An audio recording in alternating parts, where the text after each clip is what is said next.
Bonsoir à tous, Épiphanie oblige, après la galette des rois, ce sont les fèves qui sont à l'honneur ce soir dans le 18h30.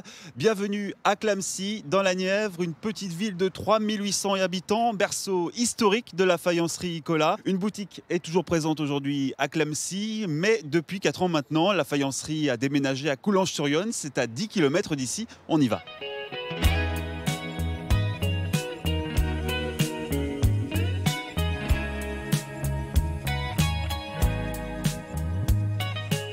Bonsoir Alexandre Colas. Bonsoir.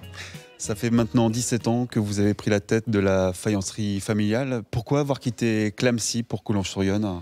Parce qu'il fallait voir l'avenir dans des locaux plus grands et plus adaptés, parce qu'effectivement, ces locaux ancestraux du faubourg, c'est des locaux du 17e, et avec des escaliers, des tomates au sol, c'est charmant, mais ça devenait difficile à travailler. Alors, la grande spécialité chez vous, ce sont donc les fèves. Là, on voit vos salariés en train de travailler. Qu'est-ce qu'ils sont en train de faire ? Alors, ici, là, on a l'étape de coulage avec une barbotine liquide, une terre assez liquide. On vient couler dans les moules en plâtre les fèves qui vont sécher. Et puis, après, justement, le coulage, on vient faire toutes les finitions. Les barbages, avec un petit couteau ou un petit outil, on vient enlever toutes les coutures du coulage. Et donc, cette spécialité des fèves, ça fait près d'un siècle que ça dure dans votre famille. Pourquoi les fèves ? Alors, pourquoi les fèves ? Alors, parce que c'est mon père, en fait. C'est, je pense, un peu plus récent, les fèves, parce que c'est mon père qui a eu cette idée-là dans les années 70, début 80, de faire des collections de fèves. Parce que c'est une année qui correspond à l'arrivée des fèves en plastique. Et un jour, mon grand-père et mon père ont eu une fève en plastique dans leur galette des rois. Ils se sont dit, mais c'est pas possible. Et du coup, ils ont fait une fève en céramique. Et puis, mon père s'est dit, ben, pourquoi pas, lançons l'idée en fabrication. Alors avant de découvrir vos ateliers de décoration, j'ai un petit cadeau pour vous, puisqu'on a retrouvé dans nos archives un des tout premiers reportages sur la faïencerie Colas. C'était en 1991 avec votre père justement. On regarde ? Ah bah avec plaisir. Jean-François Colas est PDG de la faïencerie de Clamecy depuis 1972. Il fabrique des fèves en faïence depuis une dizaine d'années, sous toutes les formes, croissants, brioches, fruits, animaux, fleurs. Mais depuis 3 ans, Jean-François Colas travaille avec le célèbre traiteur parisien Gaston Lenôtre. Pour lui, il a déjà créé, notamment en 1990, une série de fèves autour du jeu de cartes. Cette année, Lenôtre a voulu faire quelque chose d'encore plus prestigieux. Il a donc associé à l'opération le styliste Christian Lacroix. La collection qu'on a réalisée est faite à énormément d'or, de l'or véritable, qui est appliqué sur la fève, et avec des couleurs, des rouges auxquels Christian Lacroix tenait beaucoup. Ces fèves en forme de cœur sont de vrais bijoux, puisque Jean-François Colas y a déposé une couche d'or. Le roi et la reine pourront même la porter comme un pendentif. Un trou a été percé à cet effet, ou même commencer une collection. Ils deviendront alors des fabophiles. Vous aviez déjà vu ce reportage, Alexandre Colas ? Non, c'est la première fois. Je dois avoir un peu plus de 18 ans.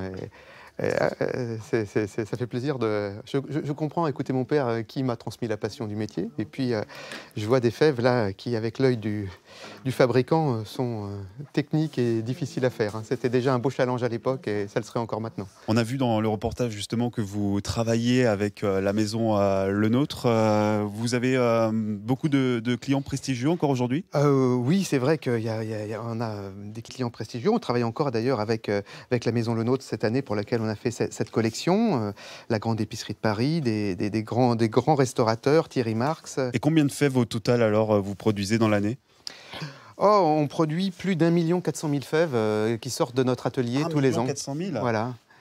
C'est énorme. C'est pas mal de fèves, effectivement. Il y a plus d'1 400 000 fèves qui sortent de nos ateliers tous les ans, quoi. Mais l'épiphanie, c'est typiquement français, alors, mais c'est uniquement en France que vous vendez ces fèves ? Alors, c'est très francophone, l'épiphanie, mais naturellement, là où la gastronomie française et la tradition de la gastronomie française s'exportent, eh bien, on envoie également nos fèves partout dans le monde, dans les grandes capitales du monde.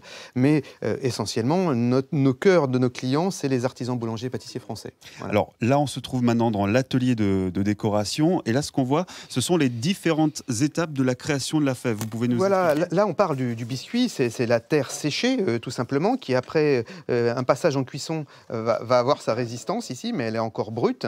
On le voit, elle est mate et un petit peu jaune, un petit peu écrue.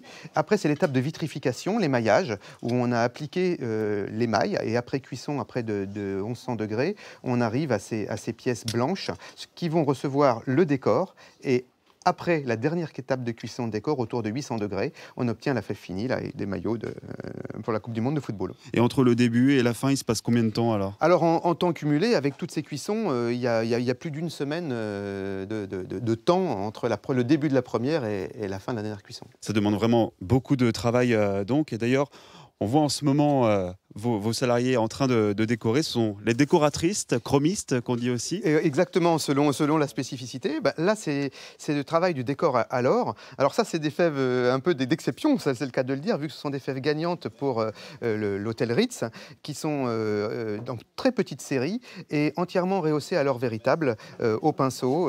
C'est cette couleur caramel que vous voyez qui, après cuisson, va se révéler et devenir l'or brillant que l'on connaît. Et la décoratrice qui est en train de travailler, elle s'appelle Petronella. Bonsoir. Bonsoir. Qu'est-ce que vous aimez dans ce métier ? J'aime la façon de travailler, c'est minutieux, c'est précis et c'est agréable de travailler avec de l'or véritable. Vous avez dit 1 400 000 fèves chaque année, c'est ça ? Sort de nos ateliers, oui, tout à fait, qui sont expédiés. Oui. On peut toujours parler malgré tout d'un travail artisanal, on n'est pas proche de l'industriel ? Oh non, non. Même s'il y en a beaucoup, c'est une question d'organisation, c'est une véritable logistique. Mais il faut savoir que dès le mois de janvier prochain, on va déjà commencer à travailler sur les fèves qu'on livrera dans un an. Donc effectivement, ça semble beaucoup, mais effectivement, nous sommes une quinzaine de collaborateurs. C'est déjà une belle équipe. Mais effectivement, on arrive à produire ça dans nos ateliers avec, comme je vous le disais, la vision d'un temps long sur la fabrication. Alors aujourd'hui, il y a 95% des fèves qui sont fabriquées en Asie, Chine, Vietnam notamment. Vous pensez que les fèves fabriquées en France ont encore un avenir ? Ah bah oui, j'espère. Et puis on est là pour le montrer. Et puis on le voit d'année après année. Et c'est vrai que il y a plein on est toujours là, nous, depuis toutes ces années. On a toujours une clientèle et des gens qui étaient sensibles à cette fabrication. Et puis avoir un sens. C'est ce côté citoyen qu'on a tous maintenant dans l'achat. Et quelque chose qui fait que les choses qu'on achète doivent avoir un sens. Et je pense qu'indépendamment de l'objet, on donne du sens à ce travail. Et les artisans boulangers qui sont le cœur de notre clientèle, se sensibles à faire des bons croissants, des bons produits, et on est complètement dans la même lignée de fabrication, et je pense qu'on est en phase. Alors parmi vos clients, il y a également les fabophiles, les collectionneurs de fèves. On a d'ailleurs rencontré une des plus grandes collectionneuses de la région, elle s'appelle Marie-Alice et elle habite près de Tonnerre, dans l'Yonne. Regardez, on l'a rencontrée il y a quelques jours. Bonsoir Marie-Alice. Bonsoir Sébastien. Alors là, on se trouve chez vous, dans une des pièces de votre maison, une pièce entièrement dédiée aux fèves. Combien de fèves au total aujourd'hui ici ? Alors aujourd'hui, j'en ai au moins 19 532 fèves. Ah oui, c'est précis. Hein ? C'est précis, tout à fait, je les compte. Précis et puis impressionnant. Parce que là, maintenant, ça fait combien de temps que vous avez débuté cette collection ? Alors, j'en avais quelques-unes, mais ça fait véritablement 12 ans que j'ai commencé cette collection. J'avais 47 ans. Ah oui, tout de même, ouais. Ça fait un peu tard pour commencer une collection, non ? Oui, ça fait un peu tard, exact. Et qu'est-ce qui a été le déclic ? Comment tout a commencé ? Alors, le déclic, c'est au détour d'un vide-grenier. Jamais je m'étais imaginé... j'ai vu des fèves du château de la Loire. D'accord, des fèves du château de la Loire, c'est celle-ci, je crois ? Celle-ci, que vous voyez là. Ça a commencé comme ça. Là, ça a été vraiment le coup de foudre. C'est le coup de foudre pour les fèves. Et comment vous les trouvez aujourd'hui, toutes ces fèves ? C'est uniquement en mangeant des galettes des rois ou pas du tout ? Non, pas du tout. J'ai commencé, évidemment, j'en ai mangé des galettes, bien sûr, mais à travers donc des vides-greniers que j'ai fait tous les étés, sur des sites, des échanges. Et des fèves de la faïencerie Colas, comme on a vu tout à l'heure. Vous en avez aussi chez Alors, vous ? j'en ai, oui, j'ai 2 étagères de fèves de Colas.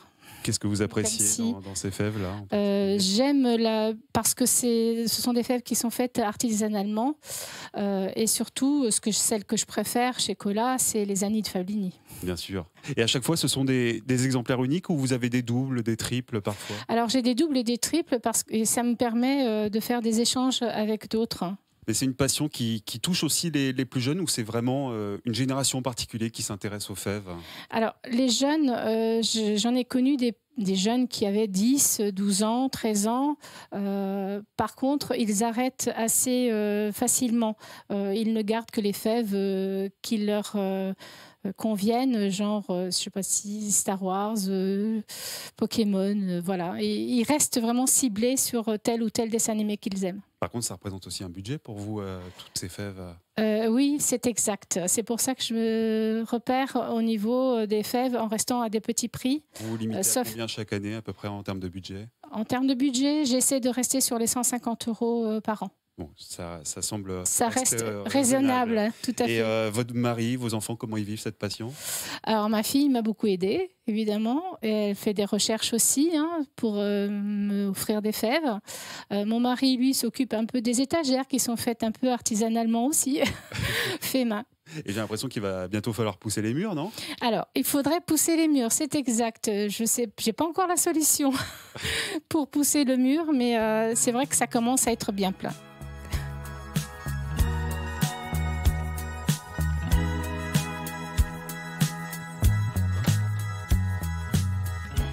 Alors Alexandre Collat, là on se trouve actuellement dans votre boutique à Clamecy. C'est vraiment un endroit magnifique.